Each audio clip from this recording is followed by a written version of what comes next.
什么越来越多的人不追柯南了？有人说柯南在完结和烂尾之间选择了塌房，但只有追了10几年的老粉才知道，在他全网塌房之前，剧情和人设早就已经崩得裤衩子都碎了。早期的柯南救小兰是穿越烧得噼里啪啦作响，正在坍塌的吊桥，是凭着对小兰疯了一样的担心，是靠着小孩子身体轻跑得快的优势。他脚下是不断往下掉的木板，每一片都揪着观众的心，生怕他下一秒就直接掉下去。就这短短几秒的镜头，没有一句多余的情话，没有一堆慢动作煽情，却把新一爱小兰的那份不顾一切拍得淋漓尽致。当年看这段，谁不是跟着一起感动到热血上头？再看后期的剧情，柯南仅凭一根手指就认出小兰。我承认这糖是好磕，但下一秒他直接纵身跳下去，靠一根伸缩背带，硬生生把2个成年人给凌空拎起来了。咱就是说，这真的是一个小学生的身体能做到的吗？牛顿看了都得掀开棺材板给青山刚昌磕一个，更别说当年封神的剧场版，哪一次不是把人看得手心冒汗，心脏狂跳？小兰被困在大楼里拆弹，红线蓝线2选1，一半概率直接丧命。新一说的那句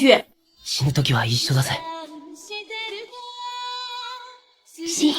不能同生我们就同死，直到现在都是刻在老粉 DNA 里的名场面。还有小兰被犯人劫持，柯南举起手枪的那一刻，瞬间懂了当年毛利小五郎向飞鹰里开枪的深意。那种绝境里的双向救赎不是靠喊口号，是靠剧情一点点堆出来的。以前的柯南和小兰是真的在九死一生里把彼此的命交托给对方，可现在的剧场版呢，推理全是摆设，剧情全是 bug。柯南早就不是名侦探了，纯纯是上天入地的超级英雄。滑板能追新干线，足球能打爆卫星，伸缩背带能当起重机用。以前是九死一生的绝境，现在是主角团全员开金手指，再大的危险都跟闹着玩似的，你根本不会担心他们出事儿，反正怎么作都死不了。比剧情崩坏更让人寒心的是人设的彻底崩盘。当年我们爱的毛利兰是拿过全国冠军的空手道高手，是温柔又强大的女孩子，她会在危机时刻护住步美，护住灰原哀，会凭着自己的智慧和勇气破局。她是新一的软肋，更是自己的铠甲。可后来呢，她硬生生被写成了只会哭着喊新一的挂件，遇事儿只会等别人救，高光戏份全被消没，连自己守了20多年的感情线都成了别人的工具。还有我们从小学等到结婚生子的新兰，从4岁初遇到的一见钟情，